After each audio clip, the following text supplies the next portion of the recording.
Hello friends, ഞാൻ Suresh Mathew, web legal consultant. ഇന്ന് നമ്മൾ സി ഫോം രജിസ്ട്രേഷൻ, അതായത് ഒരു വിദേശി ഇന്ത്യയുടെ എവിടെ വന്ന് താമസിച്ചാലും അവർ ഫില്ല് ചെയ്ത് അവർക്ക് വേണ്ടി ഹോട്ടൽ അല്ലെങ്കിൽ റിസോർട്ട് അല്ലെങ്കിൽ ഗസ്റ്റ് ഹൗസ് അല്ലെങ്കിൽ ഹോം സ്റ്റേ ആരാണോ അവരെ താമസിപ്പിക്കുന്നത്, അതൊരു പ്രൈവറ്റ് വീട്ടുകാരായിരിക്കാം, ആരാണോ അവർ സബ്മിറ്റ് ചെയ്യേണ്ട ഇൻഫർമേഷനാണ്, അവർ കൊടുക്കേണ്ട ഫോമാണ് ഫോം സി. ഇത് ആ വിദേശിയെ പറ്റിയുള്ള ഇൻഫർമേഷൻ കളക്ട് ചെയ്യാനായിട്ട് ഇന്ത്യൻ ഇമിഗ്രേഷൻ ഡിപ്പാർട്ട്മെൻറ്റ് ചുമതലപ്പെടുത്തിയിരിക്കുന്ന സംവിധാനമാണ്. ഈ സംവിധാനത്തിലൂടെ എവിടെയാണോ ഈ വിദേശി താമസിക്കുന്നത് ആ താമസിപ്പിക്കുന്ന വ്യക്തി, അതായത് സ്ഥാപനം, അതായത് ഇപ്പോൾ ഗസ്റ്റ് ഹൗസോ റിസോർട്ടോ ഹോം സ്റ്റേയോ അല്ലെങ്കിൽ ഒരു പ്രൈവറ്റ് ഇൻഡിവിജ്വൽ വ്യക്തി, ഇപ്പോൾ നമ്മൾ പഠിക്കാൻ പോകുന്ന കുട്ടികളുടെയൊക്കെ ഫ്രണ്ട്സായിട്ട് ഫോറിനേഴ്സ് വരാറുണ്ട്. അപ്പോൾ അവർ താമസിക്കുന്ന ഒരു പക്ഷേ കുട്ടി ഇവിടുന്ന് പോയ അവിടുത്തെ സ്റ്റുഡൻറ്റിൻ്റെ വീട്ടിൽ തന്നെ ആയിരിക്കും. അപ്പോൾ ആ സ്റ്റുഡൻറ്റ് വീട്ടുകാർ അവർ ആ വിദേശിയെ സംബന്ധിക്കുന്ന ഇൻഫർമേഷൻ ഇന്ത്യൻ ഇമിഗ്രേഷൻ ഡിപ്പാർട്ട്മെൻറ്റിലേക്ക് കൊടുക്കുന്ന ആ പ്രോസസ്സ്, അതിനുപകരിക്കുന്ന സംവിധാനമാണ് സി ഫോം രജിസ്ട്രേഷൻ. ഇതൊരു ഓൺലൈൻ സംവിധാനമാണ്. അപ്പോൾ ഈ ഓൺലൈൻ സംവിധാനത്തിൽ കൂടിയാണ് നമ്മൾ ഇതിന് മുന്നത്തെ വീഡിയോകളിൽ എങ്ങനെയാണ് അവിടെ നമ്മൾ യൂസർ രജിസ്ട്രേഷൻ എടുക്കേണ്ടതെന്നും ഇങ്ങനെയുള്ള കാര്യങ്ങളെല്ലാം കൃത്യമായിട്ട് പറഞ്ഞിട്ടുണ്ട്. ഇന്ന് നമ്മൾ പറയാൻ ഉദ്ദേശിക്കുന്ന ഒരു പ്രധാനപ്പെട്ട പോയിന്റ്,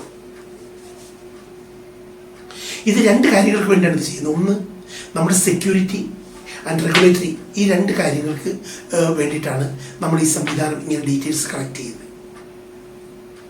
അതായത് നമ്മൾ ഒരു വിദേശി ഇന്ത്യ മഹാരാജ്യത്ത് താമസിക്കുമ്പോൾ അയാൾ എവിടെയെങ്കിലും വെച്ച് മിസ്സായി, അല്ലെങ്കിൽ അയാൾ ഏതെങ്കിലും ആവശ്യമില്ലാത്ത കാര്യങ്ങളിൽ ഇന്ത്യയുടെ സുസ്ഥിരതയ്ക്ക് പറ്റാത്ത സംവിധാനത്തിൽ ഏർപ്പെട്ടു, ഇങ്ങനെയൊക്കെ വരുന്ന സംവിധാനത്തിൽ അവരുടെ ഇൻഫർമേഷൻ കളക്ട് ചെയ്യാനും അവരെവിടെയാണെന്ന് ട്രാക്ക് ചെയ്യാനും അവരെവിടെയൊക്കെ താമസിച്ചു പോയി എന്ന് മനസ്സിലാക്കാനും അവർ ചെയ്ത ആക്ടിവിറ്റീസ് എന്താണെന്ന് മനസ്സിലാക്കാനും ഈ ഫോം നമ്മുടെ ഹോം ഡിപ്പാർട്ട്മെൻറ്റ് കേരള ഗവൺമെൻറ്റിന്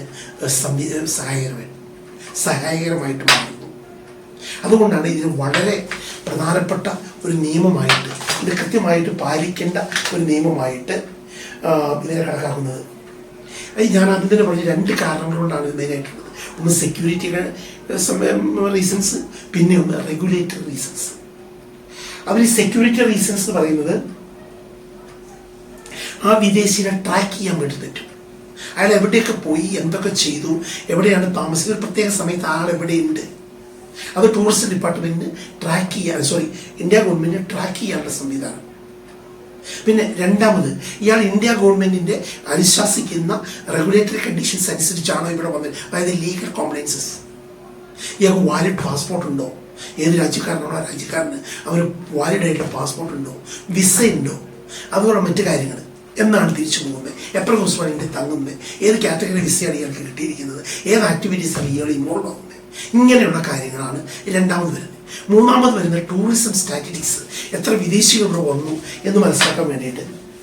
അതുപോലെ തന്നെ ഉള്ള മറ്റൊരു കാര്യമാണ്, ഇപ്പോൾ ഒരു നാച്ചുറൽ കലാമിറ്റി ഉണ്ട്, ഒരു ടൂറിസം, നമ്മുടെ 2018 കേരളത്തിൽ വെള്ളപ്പൊക്കം ഉണ്ടായി.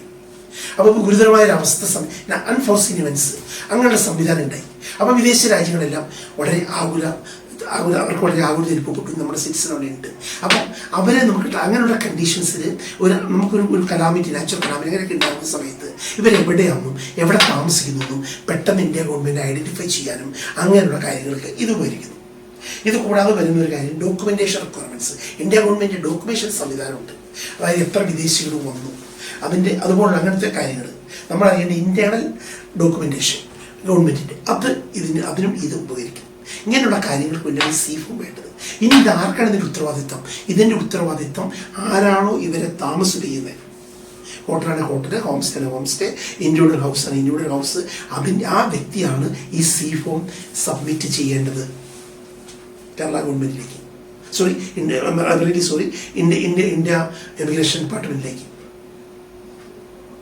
അങ്ങനെ സബ്മിറ്റ് ചെയ്യാതെ വന്നാൽ ഗുരുതരമായ കുറ്റമായിട്ട് കണക്കാക്കുന്നതും 5 വർഷം വരെ തടവും പിഴയും ഒക്കെ വരുന്ന ഗുരുതരമായിട്ടുള്ള കുറ്റമായിട്ടാണ് അത് കണക്കാക്കപ്പെടുന്നത്. അപ്പോൾ ഇവിടെ നമ്മൾ പിന്നീട് ഒന്നുകൂടി മനസ്സിലാക്കി വെക്കുക, നമ്മുടെ നാട്ടിൽ ഇവരെത്തിക്കഴിയുമ്പോൾ ആ സമയത്ത് തന്നെ നമ്മൾ ഓടിപ്പോയിട്ട് ഒരു പ്രൈവറ്റ് വീട്ടിലേക്കാണ് ഒരാൾ വരുന്നത്. എൻ്റെ മകൻ വിദേശത്ത് പഠിക്കാൻ പോയി, അവൻ വന്നപ്പോൾ ഒരു സായിപ്പോ അല്ലെങ്കിൽ മദാമയൊക്കെ കൂടെ വന്നു, അവൻ്റെ ഫ്രണ്ട്സിനെ കൂട്ടിക്കൊണ്ടു വന്നു. ആ വ്യക്തി ഇവിടെ എത്തി 24 മണിക്കൂറിനുള്ളിൽ നമ്മൾ ഈ ഇൻഫർമേഷൻ പാസ് ചെയ്തിരിക്കണം. അങ്ങനെ പാസ് ചെയ്തിട്ടുള്ളത് ഗുരുതരമായ കുറ്റമായിട്ട് കണക്കാക്കപ്പെടും. അപ്പം അതുകൊണ്ട് നമ്മൾ എന്താ ചെയ്യേണ്ടത്? അങ്ങനെയുള്ള സമയത്ത് നമ്മുടെ ഈ ഇമിഗ്രേഷൻ്റെ വെബ്സൈറ്റിൽ തന്നെ യൂസർ ID രജിസ്ട്രേഷൻ എന്ന് പറയുന്ന ഒരു സംവിധാനമുണ്ട്. ആ യൂസർ ID നമ്മൾ എടുക്കുകയും നമ്മുടെ കാര്യങ്ങൾ അതിൽ കയറി നമ്മൾ രജിസ്റ്റർ ചെയ്ത് അത് തൊട്ടടുത്തുള്ള FRRO ഓഫീസിൽ വാലിഡേറ്റ് ചെയ്യപ്പെടുകയും വേണം. ഈ FRRO ഓഫീസുകൾ മെയിൻ സിറ്റികളിൽ മാത്രമേ ഉള്ളൂ, കൊച്ചിൻ പോലുള്ള സ്ഥലങ്ങളിൽ. അപ്പോൾ എന്താ പ്രശ്നം? മറ്റ് ജില്ലകളിൽ ഇത് SP ഓഫീസിനോട് ബന്ധപ്പെട്ടാണ് ഇതിൻ്റെ കാര്യങ്ങൾ നടക്കുന്നത്. അപ്പോൾ നമ്മൾ ഈ ഇന്ത്യ ടൂറിസത്തിൻ്റെ സൈറ്റിൽ കയറി ഈ യൂസർ ID രജിസ്ട്രേഷൻ എടുത്തിട്ട് അതിൻ്റെ കോപ്പി അടക്കം അവർ പറയുന്ന ഡോക്യുമെൻറ്റുമായിട്ട് നമ്മൾ SP ഓഫീസിൽ ചെന്ന് അത് വാലിഡേറ്റ് ചെയ്താൽ നമുക്ക് നമ്മൾ യൂസർ IDയും പാസ്വേഡും ഉപയോഗിച്ച് ഈ വെബ്സൈറ്റിൽ കയറാനും ഈ പറയുന്ന വ്യക്തിയുടെ ഡീറ്റെയിൽസ് കൊടുക്കാനും സാധിക്കും. അത് 24 മണിക്കൂറിനുള്ളിൽ നമ്മൾ ഈ C-ഫോം രജിസ്റ്റർ ചെയ്യണം. അതുപോലെ ഈ വ്യക്തി പോയി 24 മണിക്കൂറിനുള്ളിൽ അല്ലെങ്കിൽ എത്രയും നേരത്തെ നമ്മൾ ഇദ്ദേഹം പോയി എന്നുള്ള ഇൻഫർമേഷൻ അതും കൊടുത്തിരിക്കണം. അങ്ങനെ ഈ ഫോമിൽ തന്നെ ഒരു ആൾ പോകുന്ന സമയത്ത് ഇന്ന സമയത്ത് ഇന്ന ദിവസം ഇന്ന സമയത്ത് ഈ വ്യക്തി പോയി, നമ്മുടെ സ്ഥാപനത്തിൽ നിന്ന് പോയി എന്നുള്ള ആ ഇൻഫർമേഷൻ കൂടി പാസ് ചെയ്യണം. ഇനി നമ്മൾ മനസ്സിലാക്കേണ്ട ഏറ്റവും പ്രധാനപ്പെട്ട കാര്യം, ഒരു വിദേശിക്ക് ഇന്ത്യ ഗവൺമെൻറ്, ഇന്ത്യൻ വിദേശകാര്യ വകുപ്പ് വിസ അനുവദിക്കുന്ന സമയത്ത് അത് കൃത്യമായ റൂൾസ് ആൻഡ് റെഗുലേഷൻസ് പറഞ്ഞിട്ടാണ് വിസ അനുവദിക്കുന്നത്. അത് ക്ലിയർ ആയിട്ട് പറഞ്ഞിട്ടുണ്ട്. ഒരു സ്ഥാപനത്തിൽ ചെല്ലുമ്പോൾ ആ സ്ഥാപനക്കാരന് ആവശ്യമായിട്ടുള്ള C-ഫോം രജിസ്റ്റർ ചെയ്യാനുള്ള ഇൻഫർമേഷൻ അത് തരേണ്ട ഉത്തരവാദിത്വം വിദേശിക്കുണ്ട്. അയാളത് കോപ്പറേറ്റ് ചെയ്തേ പറ്റൂ.